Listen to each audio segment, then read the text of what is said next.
Hey everyone, Ron Baber with another tip of the week. Today is a little bit different. I'm actually talking to you today from a hotel in Texas. Got here early this morning and was just thinking a lot about what is going on in the industry and things, the way people are thinking, what people are saying, what people are doing. And there's something that came up in coaching a number of times last week, and that was simply is many of my coaching clients, they would say something or they would talk about something and I'd reframe the question for them.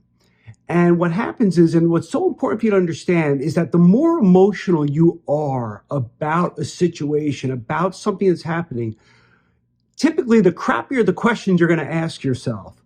When just think about it for a second. You're in a big argument with somebody, maybe it's a significant other or what have you. Until everybody calms down, nothing ever gets accomplished in that argument. Now, we're not talking about necessarily arguing with other people. We're also talking about the arguments or the conversations that we have in our head. And in a previous video, I talked about that you can't operate in this business week to week. You have to really kind of focus on what it is you're working on and not judge the success of your business based upon whether rates go up or down or what kind of week you're having.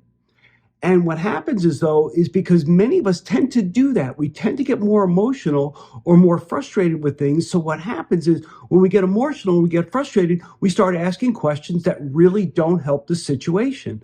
We might ask, what's going on with the business? Why isn't this working? What do I got? We're not asking the questions of what do I need to do better? What do I need to focus on? And I see this over and over. So the lesson here today is very simply, you've got to be aware of the self-talk, the questions that you have in your head, and just realize the more frustrated you are, the more upset you are, more than likely the questions that you're asking yourself are not the greatest questions that are going to move you forward. And you don't want to wait for the business to get it better, for you to feel better. You want to take the actions that make you feel better and keep you busier that are going to get you the long-term results. Hope this makes sense. See you soon.